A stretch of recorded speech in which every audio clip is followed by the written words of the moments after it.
श्री आदिनाथ भगवान की, आचार्य भगवान कुमुदनंदी आचार्य भगवान की, आचार्य भगवान गुरु विशुद्ध सागर जी महाराज की, 3 कोटि मुनिराजों की। यहाँ पर कौन सा श्लोक होना है? कौन सा होना है? तीसरा। याद किया कि नहीं किया मैया? क्यों नहीं किया? तो ऊपर से जाए तो भरी नीचे करो तो सही याद।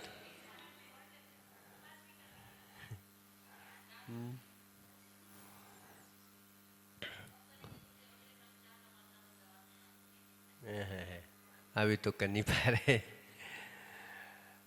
हाँ, अपन जो है तीसरा पढ़ेंगे।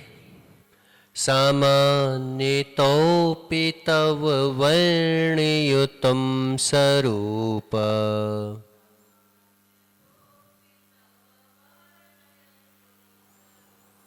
मस्मादिशा कथम देश भवन्तधीशा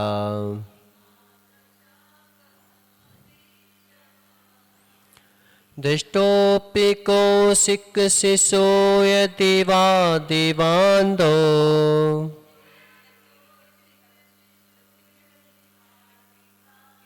रूपं पिरूपयति किं किरिघर्मरश्मे।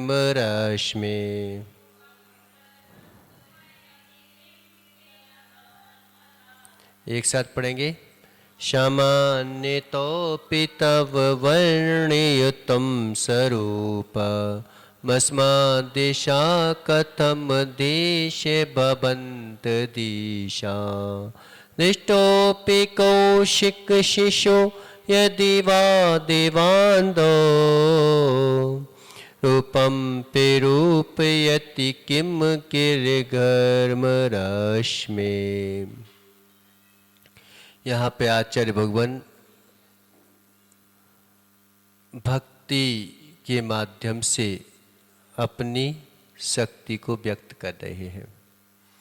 और स्तोत्र होते हैं, उनमें आप देखो कि अधिकांशतः जितने भी स्तुतियाँ आती हैं उसमें लघुता प्रदर्शित की जाती है। इसमें ना तो ये बताया जाता है कि लोक का वर्णन हो या न्याय का वर्णन हो या फिर जो है सिद्धांत का वर्णन हो।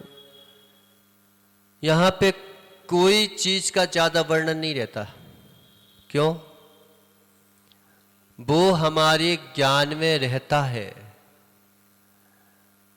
और उनकी महिमा को प्रदर्शित करते हुए भक्ति का जो है प्रदर्शन किया जाता है। इसमें ये मत समझो कि कभी जो है इन चीजों का तो वर्णन आता ही नहीं है, तो ये सैद्धांतिक है कि नहीं है। तो इनमें भले ही वर्णन ना आए, क्योंकि हम भक्ति में लगे हैं। अभी हम जो है उनके गुणों का गान कर रहे हैं, लेकिन गुणों का प्रदर्शन नहीं कर रहे। इसलिए जब भी भक्ति की जाती है तो हमेशा जो है उसमें लघुता दिखाई जाती है। तुलना नहीं की जाती कि हम और आप एक समान हैं। भक्ति के माध्यम से तुलना हो जाती है, लेकिन बताई नहीं जाती कि हम आप एक समान हैं। भक्ति करके भगवान बना जाता है। भगवान कभी भगवान नहीं बनता कि मैं भगवान आत्मा हूं। तो क्या कभी भगवान भगवान बना क्या? और तुम क्या भगवान आत्मा नहीं हो क्या? अगर भगवान आत्मा हो तो फिर यहां पे क्या कर रहे हो तुम? और भगवान आत्मा नहीं हो तो फिर भक्ति भी क्यों कर रहे हो? जब हम भगवान आत्मा है ही नहीं और हम भगवान से कुछ कर सकते तो भक्ति क्यों कर रहे हो? तो यहाँ पर जो है एक बार क्या हुआ, एक व्यक्ति ने राजा को अपना प्रिय सेवक भेंट में दिया कि ये हमारा प्रिय सेवक है, अब आपकी सेवा करेगा। तो राजा ने सेवक से पूछा कि तुम्हारा नाम क्या है? तो कहने लगा वह कि आप जो बुलाओ वही मेरा नाम है। तो बड़ा अचंभित टाइप का उत्तर दिया। उसने राजा ने पुनः पूछा कि एक बात बताओ, तुम भोजन में क्या पसंद करोगे? तो उसने एक ही बात बोली कि राजन, आप जो दे देंगे वह हम पसंद कर लेंगे। फिर पूछा राजन ने कि तुम जो हो क्या पहनना पसंद करोगे? तो कहने लगा कि राजन, आप जो मुझे पहनने के लिए दे देंगे वही पसंद कर लेंगे हम। तो वह बड़ा अचंभित हुआ कि अटपटे उत्तर दे रहा है ये, हमेशा जो भी पूछो उसका अटपटा उत्तर। उससे पूछा कि तुम काम क्या करोगे? तो कहने लगा कि राजन, आप जो काम बताएंगे वो काम मुझे मंजूर है। तो राजा को रहा नहीं गया और राजा बोलता है कि तुम्हारी कोई चाहत है कि नहीं है? तो वह सेवक बोलता है कि राजन, सेवक की कोई चाहत नहीं होती, वह तो जो मालिक बोलता है वही उसकी चाहत होती है। तो इसमें देखो आप कि उसने कुछ नहीं मांगा, लेकिन जब राजा प्रसन्न हो जाए तो क्या नहीं देगा। और कुछ मांग लेता तो एक सीमा ही में बंद के ले जाता कि भाई इतने दे देना, इतने कपड़े दे देना, कि ठीक है भैया ले जाओ। तो यहां पर देखेंगे हम कि भक्ति में जो है लघुता आती है। जहां पर अहंकार मिट गया वहीं पर समझ लो कि तुम्हारा जो है स्वरूप प्रकट होने की योग्यता प्राप्त कर ली। जहां हमने अपने आप को अज्ञानी घोषित कर दिया वहीं पर तुम ज्ञानवान हो जाओगे।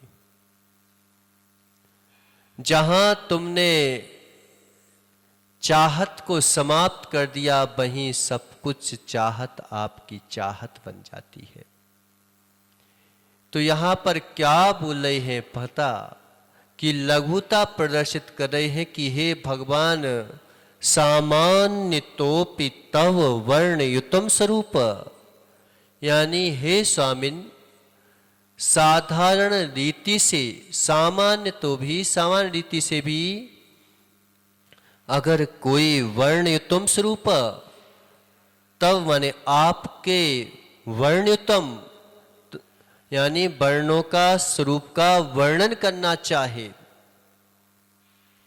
तो भी नहीं कर सकता। सामान्य से भी कहना चाहे कि ये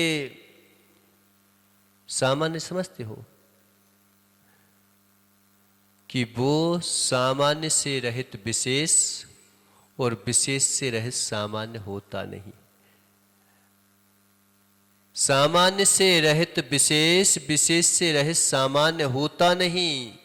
जहां तुम सामान्य हो गए वहीं पर समझ लो तुम विशेष बन जाओगे, और जहां पर तुमने विशेष बनने की कोशिश करी वहीं पर तुम सामान्य हो जाओगे। भगवान इतने सामान्य हो गए, इतने सामान्य हो गए कि अब उनके सामान्य गुणों का वर्णन करना मुश्किल हो गया। और जब वे सामान्य हो गए तो मालूम चे कि भक्त के लिए इतने विशेष हो गए, इतने विशेष हो गए कि मान चे कि उनके सामान्य गुणों का वर्णन करते नहीं बनना है तो विशेष गुणों का वर्णन कैसे बनेगा? समझे कि नहीं? बस समझे कि भगवान इतने सामान्य हो गए, इतने सामान्य हो गए, जैसे बोलते ना कि ये पेन है ना, ये पुद्गल द्रव्य है, ये पुद्गल का पेन है। पुद्गल का पेन है, पुद्गल द्रव्य का पेन है क्या? पुद्गल द्रव्य नहीं है ये। तो जब हम इसे पुद्गल द्रव्य देखेंगे तो सामान्य है, और जब हम पेन की पर देखेंगे तो विशेष है। ऐसे ही मिट्टी का घड़ा, मिट्टी से रहित क्या घड़ा होता है क्या? और मिट्टी घड़ा होती है क्या? मिट्टी घड़ा नहीं होती।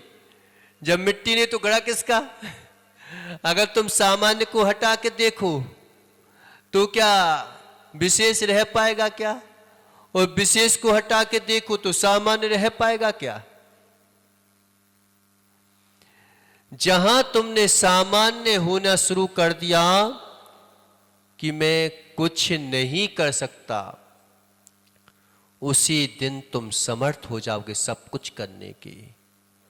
और जहां पर हमने ये सोचा कि मैं कर सकता हूं, मैं कर सकता हूं, उसी समय मालूम चला कि कुछ नहीं कर पाओगे।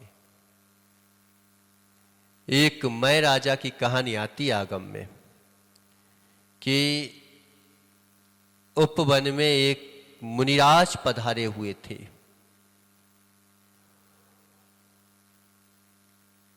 इतना प्रभुत्व उनका था कि सारी की सारी जनता, सारे के सारे लोग जो है उनके पास भेंट ले लेके जा रहे थे। मैं राजा था, वो मिथ्या दृष्टि था, तो सोचता है कि इनको तो मैं भगा के रहूंगा, ऐसा शास्त्रार्थ करूंगा। द्वेष नहीं था, लेकिन शास्त्रार्थ करने में अपने ज्ञान का इतना अभिमान था, इतना अभिमान था उसको कि जो है उसके सामने कोई टिक नहीं सकता था, ऐसा अभिमान था। तो आज इनको जो है मैं शास्त्रार्थ में परास्त कर दूंगा। मैं जो है व्याकरण को ऐसे प्रस्तुत करूंगा कि उनकी व्याकरणाचार्य फेल हो जाएगी।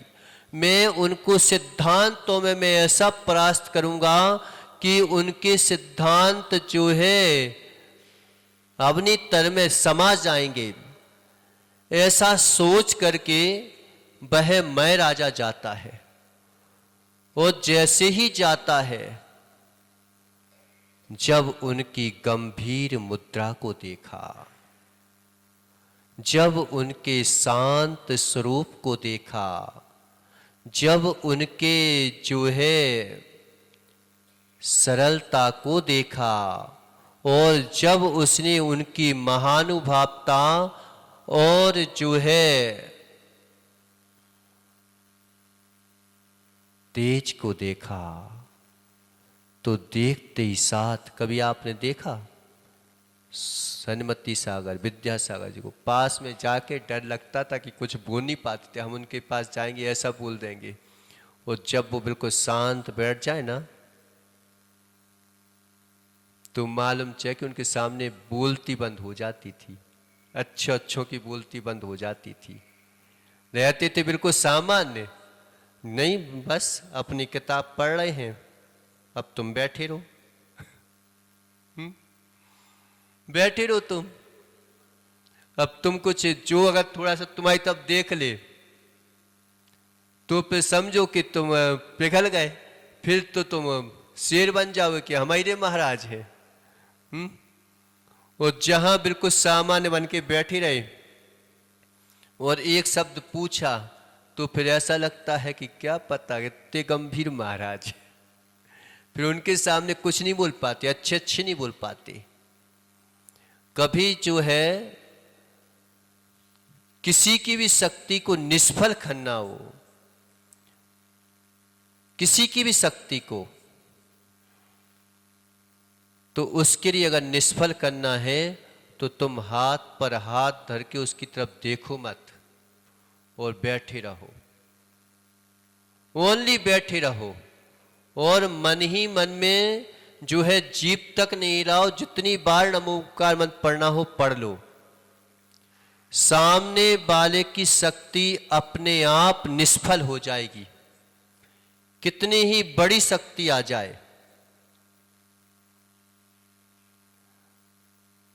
कितनी ही बड़ी शक्ति आ जाए, वो उनके सामने टिक नहीं पाएगी। जंगल में शेर के सामने भी जाओ ना तो उसके सामने देखो मत, बस अपनी दृष्टि पे चले जाओ। एक बार सनमती सागर जी जो है ना एक जंगल से निकले और जंगल से निकल रहे थे तो वहां पर जो है जंगली भैंसे बहुत थे। और जंगली भैंसे बहुत खतरनाक होते हैं, कभी कभी तो शेर तक को जो है ना उखाड़ के पछाड़ देते हैं, ऐसे खतरनाक होते हैं जंगली भैंसे। तो वो जो है बड़े बड़े सींगों वाले खूब भयंकर, अब वो जंगल से निकल रहे थे। अब सबकी जो है जैसे दूर से दिखाई दिए तो सबके जो है हवा निकलने लगी जितने संग में चल रहे थे। तो संगपति आदि ने बोला कि आचार्य भगवान अपन एक काम करते हैं, पीछे चलते हैं फिर अपन कल निकलेंगे। तो कहने लगे क्या होगा? कहले समझो आचार्य भगवान अपन कल चलेंगे, कल चलेंगे, आज अपन यहीं पर रुक जाते हैं, कल अपन पुलिस वालों को किसी को बुला लेंगे तो चलेंगे। तो आचार्य भगवान ने बोला कि चलो तुम चुपचाप सीधे, और तुम जो हो ना किसी की तरफ देखना मत। वो तुम्हें देखना पसंद नहीं, कि तुम क्यों देखना पसंद कर रहे हो? वो अपने में रहना चाहते, तुम अपने में रहना नहीं चाहते, तुम उसी को देखते रहते हो। तो तुम एक काम करना, कहीं देखना मत, देखना हो तो हमारी तरफ देखना। तो भैंस इतने अच्छे लग रहे हैं उनकी तरफ देख रहे हो, भगवान की तरफ नहीं देख पा रहे हो तुम। तो चले गए। अब सब लोग देखने की इच्छा हो रही, चलो दीद पीछे देखना है, पीछे देखना है। बिल्कुल जो है वे भैंसे जो है बिल्कुल सामने आके ऐसे खड़े हो गए। अब जो है आचार्य भगवान निकल पड़े, और निकल पड़े तो कुछ नहीं, वो सामान्य रूप से खड़े रहे। उन्होंने सोचा कि ये कुछ मेरे को बोले तो सही, हम इनसे बोले, हालांकि मेरे को बोलना ही नहीं है, तो वे बेचारे क्या करेंगे? कुछ नहीं करेंगे। सबको पता रहता है कि तुम अगर जानबूझ के बोलोगे तो कोई बोलेगा, और नहीं बोलोगे तो क्या करेगा? युद्ध भी ऐसे नहीं हो जाते, जब उनको ललकारा जाता ना सैनिकों को, तब युद्ध होते हैं। और कोई अगर सामान्य रूप से हथियार लेके आ जाए तो भी कहेगा अरे कैसे मारूं इसको। तो हर चीज सामान्य हो जाते हैं, भगवान तो विशेष हो जाते हैं। तो आचार्य भगवान अब इसी बात पे टिक गए कि क्या करूं, आपके विशेष गुणों का वर्णन तो कहां पे हो पाएगा, मैं सामान्य ही वर्णन नहीं कर पा रहा हूं। आप इतने सामान्य हो गए, इतने सामान्य हो गए, इतने सामान्य हो गए कि आपके सामान्य गुणों का वर्णन नहीं हो पा रहा है। तो सामान्य तोपी तो वर्णयुतम स्वरूप, हे स्वामी आप साधारण रूप से भी उनके स्वरूप का वर्णन करना जो है, मस्मा अदृशाह अस्माद यानी हमारे द्वारा दिशा देखे गए, कथम दिशा, हे अधीश, कथम यानी कैसे, और अधीश यानी स्वामिन प्रभु, भवंत धीसा, मैं अधीश का वर्णन कैसे दृष्टा कर सकता हूं आपकी, कि आपकी तुलना भला कौन कर सकता है। कोई राजन दिख जाए और भिखारी अगर धोखे से भी बोल दे,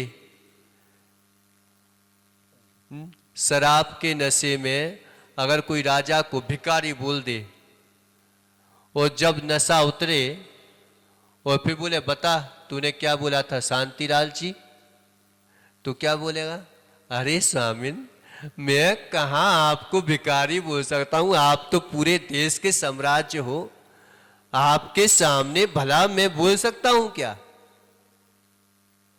कल तो बोला था तूने, तू कह रहे कल कब बोला मैंने, कि जब तू नशे में था। तो कहने लगे भगवान राजन आपको पता नहीं है उस समय मैं नहीं था, कोई और बोल रहा था।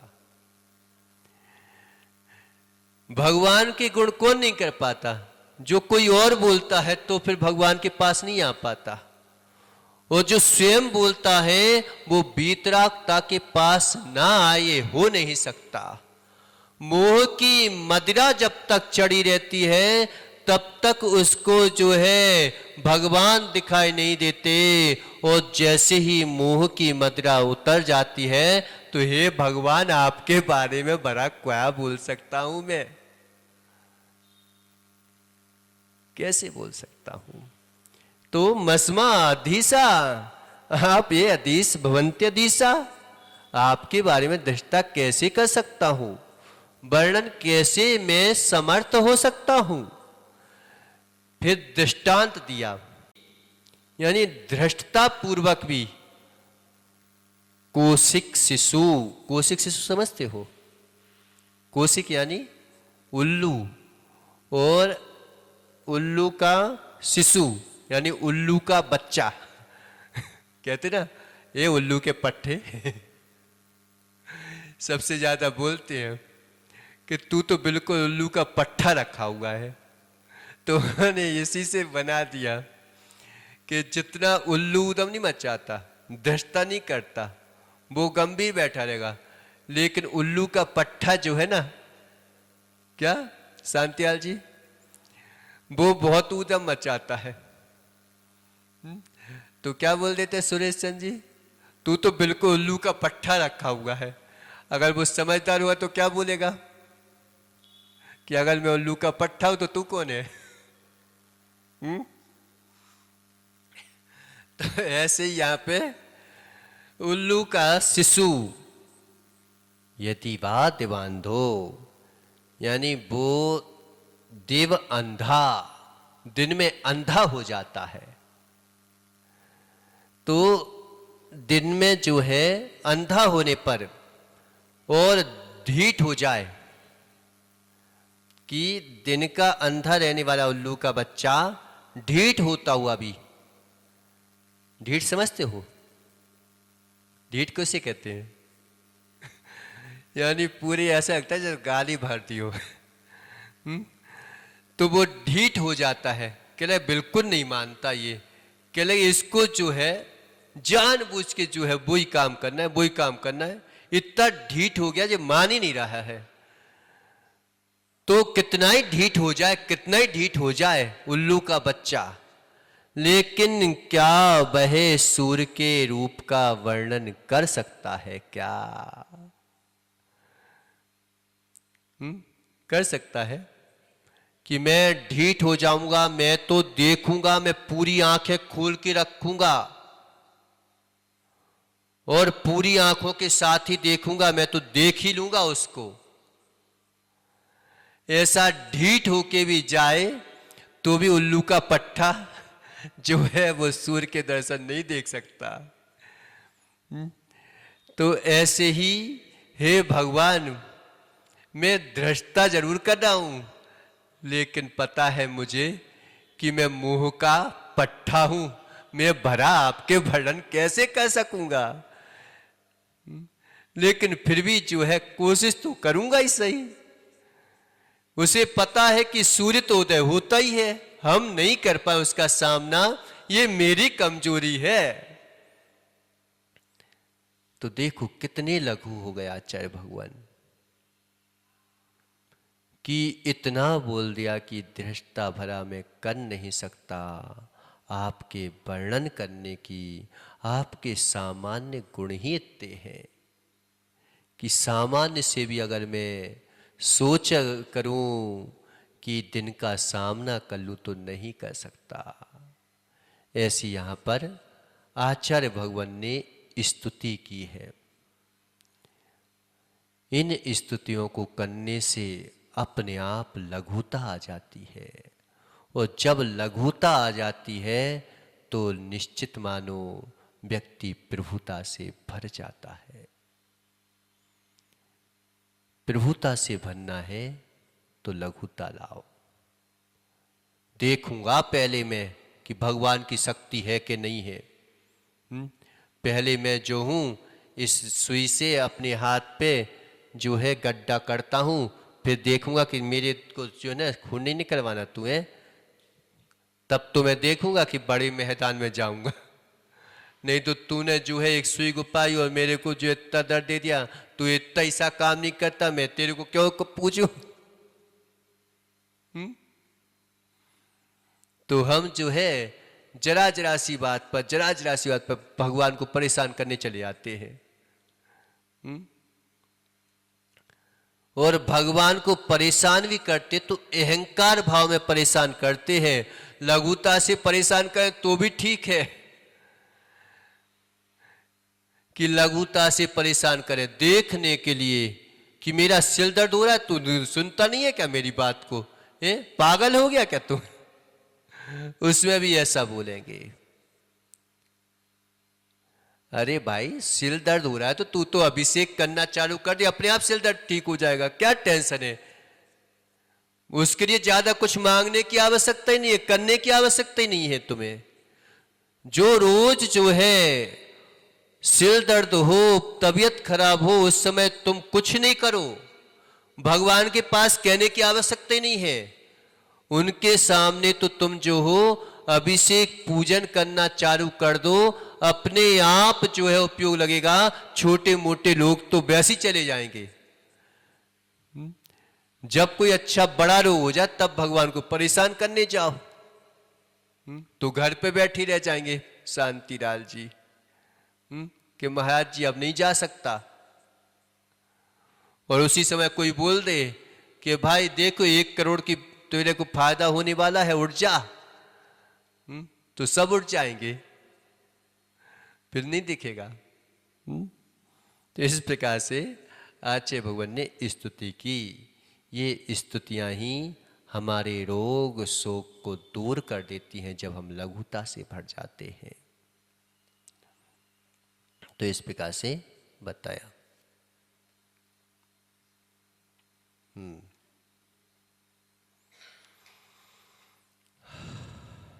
क्या कल दीप जल गए थे? जलाया तो नहीं था किसी ने? चौकी वगैरह में जो है सामने गरम भी नहीं करना महाराज को, नहीं तो मान कि चौकी में वो क्या बोलते गैस जला दी, और गैस जला के कि महाराज जी जब हम दीपक से आरती कर सकते हैं तो फिर चौकी में गरम गरम रोटी भी दे सकते हैं। तो वो जो है ये आरंभ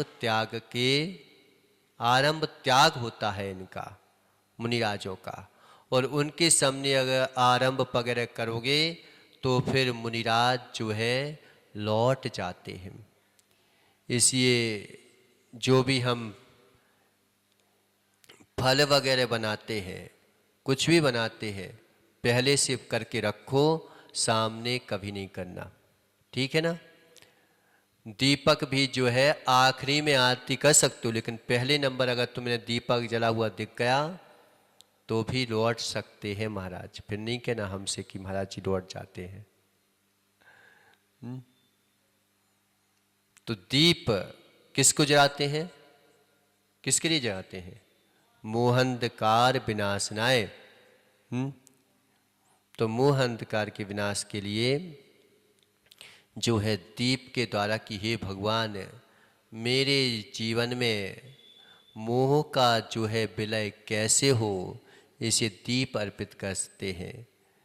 ये श्रावकों के काम रहते हैं, क्योंकि वो कमाते हैं, पाप करते हैं, तो कहते हैं कि इसमें जो है कई बार ऐसा होता है कि महाराज भगवान की पूजा के लिए क्या हम हिंसा कर सकते हैं क्या?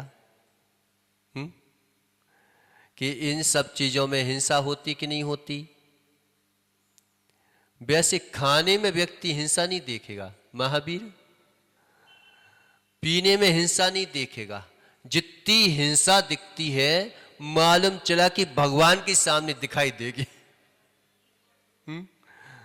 इतना बड़ा सेव फल तुमने खा लिया, वो वहां पे तुम हाथ रखना है, तुम्हें बस लग के चले जाना है, उसमें क्या हिंसा हो रही है? और मुंह पे चबाओगे और पेट में ले जाओगे और मांच कि उसमें कृमि वगैरह होंगी और उसमें मांच कि गर्म वो हो रहा है, उसमें हिंसा नहीं हो रही है। और भगवान के नाम पर एक उठा के हमने यहां से यहां रख दिया, अब भगवान को खाना है क्या? कि भगवान भूखे बैठे हैं कि तुम्हारे फल के? कि नहीं तो ये महावीर सोचे कि भगवान भूखे बैठे कहीं चढ़ाया। भगवान को भूख वगैरह नहीं है, हम अपनी तृप्ति के लिए कि हम कैसे भगवान आपकी स्तुति करें, हम तो इन्हीं में फंसे हुए हैं, तो कम से कम हम शुद्ध खाएंगे, भगवान को शुद्ध चढ़ाएंगे। स्पष्ट है, जो चीज होती है उसमें सीधा सा भोजन विधान का ज्यादा सिस्टम नहीं है, वो तो हमारी गलती है कि हम अभक्ष खाने लगे। नहीं तो तुम तो ज्वार के दाने ले जाओ और ज्वार के दानों से जो है भगवान को चढ़ा दो, टेंशन नहीं करो। गरीब है तो ज्वार के दाने भी चढ़ा दो, तो भी भक्ति होगी। देवपत खेपत की कहानी नहीं सुनी तुमने? सुनी कि नहीं सुनी? देवपत और खेवपत बुंदेलखंड के दो भाई थे। ये बहुत गरीब थे, बहुत गरीब थे, और उनके पास जो है कुछ भी नहीं था। तो एक बार जो है सम्मेद शिखर की यात्रा के लिए जो है एक सेठ जी जा रहे थे, तो सबको जो है यात्रा भी करवाते, तो फ्री पोपट में नहीं करवाते, भैया आधे पैसे दे देना, उतने पैसे दे देना। अब उनके पास तो उतना भी नहीं था। तो उन्होंने बोला कि सेठ जी हमको भी जो है यात्रा करना है, अब जो है शाश्वत क्षेत्र है और उसकी हमने बहुत महिमा सुनी है, एक बार तो कम से कम दर्शन करवा दो। हम जो है कभी भी जो है भगवान की पूजा जो है कभी किसी के द्रव्य से मत करना। स्पष्ट आया है, भले ही तुम्हारे पास जो होता चढ़ा देना। मेहनत करके एक कहानी आती है, नहीं पता मेरे को, कि सेठ पुत्र थे, घर से बाहर निकाल दिया था, तो उन्होंने बोला कि मैं सेठ जी आपके घर का भोजन कर सकता हूं, लेकिन भगवान के लिए तो मैं स्वयं मेहनत करूंगा और स्वयं मेहनत करके पैसा चढ़ाऊंगा। तो देवपत खेपत को यद्यपि वो सेठ चाहता तो ले जा सकता था, लेकिन उन्होंने बोला कि मैं फ्री में तो नहीं जाऊंगा और पैसे मेरे पास है नहीं है, फ्री में जाना नहीं है, पैसे मेरे पास है नहीं है। जिसके पास पैसे होते हैं तेज, तुम तो बोल देना कि जितनी पूजा करना हो, जितनी आराधना करना हो मैं करवाऊंगा, तुम्हारे पास नहीं है तो। लेकिन सच्चा भक्त होगा वो कह देगा कि मुझे आपके पैसों से कुछ नहीं करना है, मैं आपकी नौकरी कर सकता हूं, लेकिन भगवान की पूजा जब भी करूंगा, भगवान की आराधना जब भी करूंगा, तो अपने पैसों से ही करूंगा, दूसरे के पैसों से नहीं करूंगा। नहीं करूंगा। ये हमारा कर्तव्य है कि हम कितने खुले दिल के हो सकते हैं, और ये भक्त का कर्तव्य है कि वो कितने खुले दिल से जो है तुम्हारे लिए दे सकता है, कि हम कितने भक्तों को बना सकते हैं। और भक्तों का काम है कि मैं कितनी भक्ति से भगवान की आराधना कर सकता हूं। तो देवपद खेपद बोल पड़े कि आप तो ले जा सकते हो, लेकिन मैं जो हूं भगवान की आराधना के लिए फ्री फोपट में तो नहीं जा सकता। आप पैसे मेरे पास है नहीं और जाना भी जरूरी है, तो कैसे जाओगे भाई? आप मैं जो हूं सब लोगों के लिए खाना बनाऊंगा, बर्तन मांजूंगा, मुझे कुछ नहीं चाहिए आपसे, बस खाना मिलता रहे। और तो दोनों जने देवपद खेपद जो है, दोनों जने जो है भगवान के लिए यात्रा के निकल पड़े। रोज जो है सब यात्रियों का खाना बनाते, सब यात्रियों के लिए जो है बर्तन मांज के रखते, उनका यही काम था। अब जैसे तैसे पहुंचे कहां? मधुवन में। और वहां पर जाके सोचने लगे कि सेठ जी क्या है कि अब हमें जल्दी लौट के आना है और खाना वगैरह ही बनाना है, इससे अच्छा हो कि अपन जो है जल्दी से जो है यहाँ से निकल चले और जल्दी आ जाएंगे तो अपना काम कर लेंगे। तो रात को 12 बजे उठ गए और भैया चल पड़े। अब चढ़ते चढ़ते चढ़ते चढ़ते उन्होंने क्या किया? कौन सी टोंक आई?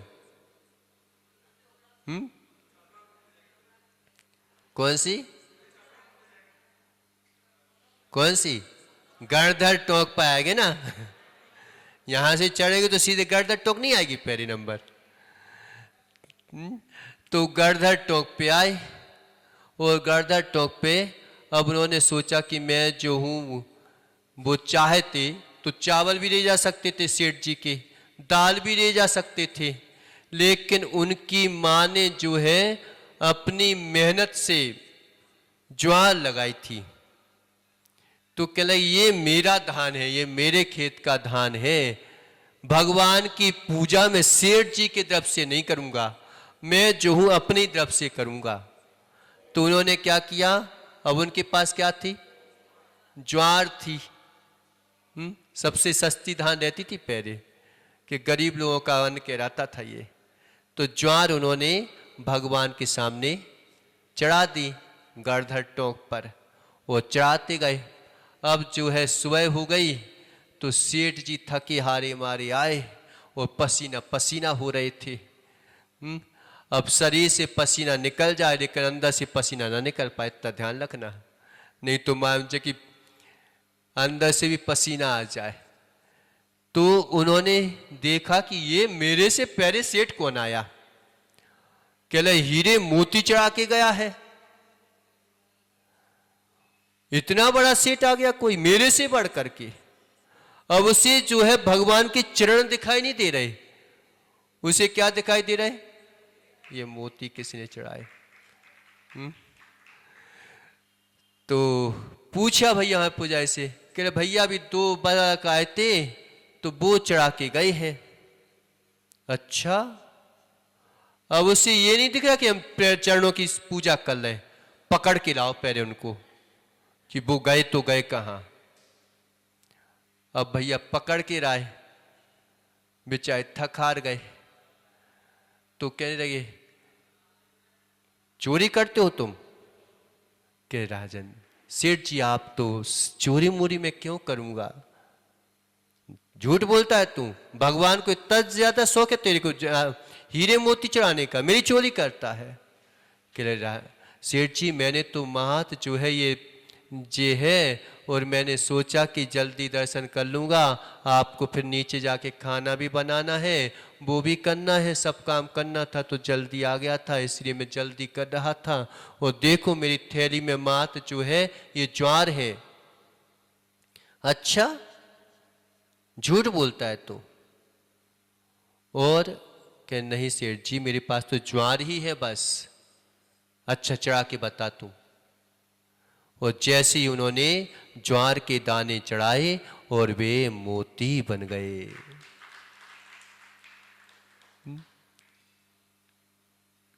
फिर जो है सेठ जी कहने लगे, भक्ति के सामने किसी की नहीं चलती। और वो देवपत खेपत जो तुम देवगढ़ बोलते हो ना, देवगढ़ गए थे तो देवपत और खेपत के द्वारा ही जो है बनाए गए चिनारे हैं वे सब।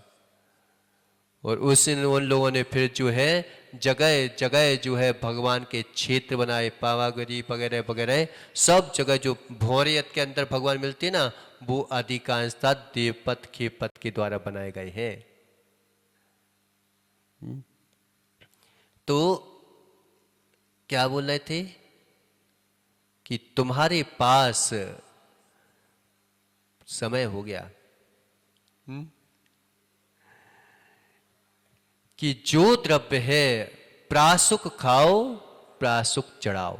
सीधी सी बात है, ना तुम तेरा पंथी, ना सूखा पंथी, ना गीला पंथी, तुम उसमें तो सीधी सी बात है कि तुम जो हो जो खाते हो, अब तुम्हारी गलती है कि तुम अभक्ष खाने लगे। नहीं तो बढ़िया जो है तुम प्रासुक चढ़ाओ, प्रासुक दो, प्रासुक ना चौका लगाना पड़ता है, ना अलग से कोई भगवान की पूजा करनी पड़ती है। कि हम शुद्ध रहें वो शुद्ध चढ़ाएं, यही इतनी सी पूजा है। तो भगवान की पूजा में हिंसा होती है, और बाकी पूजा में हिंसा नहीं होती। देवी की पूजा में हिंसा नहीं होती, भोग करने में हिंसा नहीं होती। उसके लिए अपन कल जो है चर्चा करेंगे। और नहीं तो फिर कौन सा 12वें कौन से बांस पूजनाथ भगवान की स्तुति पढ़ के आना एक बार। और उसमें स्पष्ट लिखा है, पूजम जिनम चेतो जिन से साबद्रे सो बहुपुण्यरासो दोषाय नारम कणिका विससे ना दूसी का शीत से बाम्बुरासो। अब इतनी स्तुति जो है भगवान कर रहे हैं, कौन? समंत्र भद्र स्वामी। और आज के सामान्य लोगों को बिल्कुल हिंसा दिखती है, उनको हिंसा नहीं दिख रही है। तो इसके बारे में अपन कल चर्चा करेंगे। बोलिए आदिनाथ भगवान की, हाँ, पंच परमेष्टि भगवान की। बंदो सिर अरिहंत पद सिद्ध नाम सुख कार सूर्य पाठक साधु गण है जग के आधार। सहित मूल यगमन अपराजित गणादि नमोकार शुभ मंत्र। नमोकार महामंत्र को नमन करूं सत्यवान। चालीसा पढ़ कर रहूं सत्वधाम साकार। चालीसा पढ़ कर लगूं स्वात्मधाम साकार। ओ जयवंत अनादि मंत्रम नमोकार अपराजित मंत्रम। पंच पदों से युक्त संयंत्रम सब मनोरथ सिद्धि सुतंत्रम। प्रीति से आचरी मानी सिवे 58 मात्रागी भी है अतिशयकारी मंत्र जगती में सब मंगल जिसने इसका ध्यान लगाया, मन मंदिर में इसे बिठाया, उसका बेड़ा पार हो गया, भवदधि से उद्धार हो गया। अंजन बना निरंजन क्षण में, शोली बदली सिंहासन में, नाग बना फूलों की माला, हो गई शीतल अग्नि ज्वाला। सिबंदर से इसे मंत्र को सुना सामने मरणासन हो, शांत भाव से काया तज कर गया स्वर्ग अक्षेंद्र बना तब। एक बेली ने मंत्र सुना था, राजघराने में जन्मा था, जाति स्मरण हुआ जब उसको, उसने खोजा उपकारी को। मनमुर्ची को गले लगाया, आगे मैत्री भाव निभाया, कारांतर में भई पदम रुचि, राम बने तब बहुत धर्म रुचि।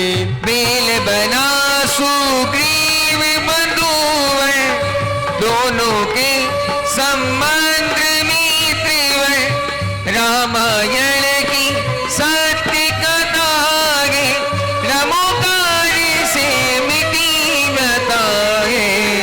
ऐसी ही कितनी घटनाएं नए पुराने ग्रंथ बताए, इसलिए इस मंत्र की महिमा कहीं सभी ने इसके गरिमा। हो अपवित्र पवित्र दशा में, सदा करें संस्मरण हृदय में, जपे श्रुति धन से जो माला, वे पाते ये सुख निराला। अंतर मन पावन होता है, बाहर का अगमन धोता है, नमोकार के 35 व्रत है, सावक करते सदा युक्त है। हर घर के दरवाजे पर तू मांगा मंत्र को लिखो जैन गण, जैन संस्कृति दर्शाएगा, सुख समृद्धि भी दिलवाएगा। एक तराजू के परड़े पर सारे गुण भी रख देने पर, दूजा परिणाम सहित जो उठा न पाए कोई उसको। उठते चलते सभी क्षणों में, जंगल या भगवत मेलों में, बाबा मंत्री को कभी न छोड़ो, इसी से नाता जोड़ो।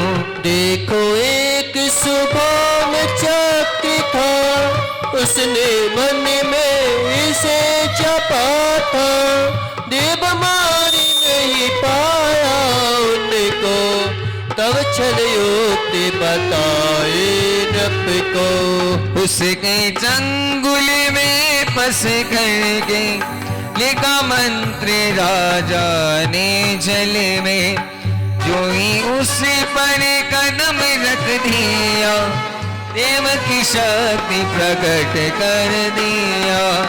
देव ने उसको मार गिराया, नरक दरा को अपने पाया, मंत्र अपमान कथानक, सचमुच ही है हृदय विदारक। भावों से भी कभी न करना, सदा मंत्र पर श्रद्धा करना, इसके लिए कर निकल गए, हाथ नेत्र हो जाए सफल है। नमकार की बैंक खुली है, ज्ञानमती प्रेरणा मिलती है। जम्बूदीप हस्तिनापुर में मंत्रों का व्यापक संग्रह है। इसकी किरण प्रभा से जग में फैले सुख शांति जन जन में। मन वचन तन से इसे नमन है, महामंत्र का करूं स्मरण में। महामंत्र का करूं स्मरण में, महामंत्र का करूं स्मरण में। यह महामंत्र का 40 जो 40 दिन तक पढ़ते हैं। ओम यत्बस्याओ सा मंत्र या पूर्ण मंत्र जो जपते हैं। ओंकारमयी देवनी के वे एक दिन स्वामी बनते हैं। परमेष्टि पद को पाकर वे खुद नमोकारमय बनते हैं। 2522 वीर अवध्यासिन शुक्लाए कम तिथि में रच दिया ज्ञान मति गणने के शिष्या चंदनामति जी है। मैं भी परमेष्टि पद पाऊं प्रभु, कब ऐसा दिन आएगा जब मेरा मन अंतर मन में रम कर पावन बन जाएगा। रम कर पावन बन जाएगा, रम कर पावन बन जाएगा। नमो हरिहंताणम, नमो सिद्धाणम, नमो आयरियाणम, नमो वज्रायाणम, नमो लोए सब साहुणम। नमो अरिहंताणम, नमो सीताणम, नमो आयनियाणम, नमो उवजायाणम, नमो लोए सब साध्यम रूपम चिंतित कार्य महासुख पूर्णम। निर्मल भाव सुपूजित देवम, तत्प्रणमामि सदा जिन पद्मम्। विश्व विभूति विहग रूपम, विश्वव्यापिनी विश्वभूतेशम, विश्वमूर्ति विश्वे विदेशम। तत्व प्रणामि सदा जिन पद्मम्। मुक्ति स्वरूप तमेसरि पद्मम्, परमेष्टि तम संयम स्वरूपम। भगवत पूजारे महेशम, तत्प्रणमामि सदा जिन पद्मम्। अतिशय दृश्य महाचर्षि पुष्पम, शक्ति महा मनोवेग सुदिव्यं। पद्मसभूते पद्मविष्टरहं, तत्व प्रणामि सदा जिन पद्मम्। मंत्र विदे परिपूरित देवम, मंत्रिकृते नतम जय देयम। महापराक्रम पुण्य गृहीतम, तत्प्रणमामि सदा जिन पद्मम्। कीर्ति प्रदे सुबुद्धि सहितम, विघ्नहराय शर्माचित पदम। भविजन भक्ति सुकीर्ति सुहितम, तत्म प्रणामि सदा जिन पदम। तत्प्रणमामि सदा जिन पद्मम्। तत्प्रणमामि सदा जिन पदम्। बोलिए पद्मनाथ भगवान की, साध्य सागर जी की। साध्य सागर जी की तो लिखी गई है वो भैया। Hello hello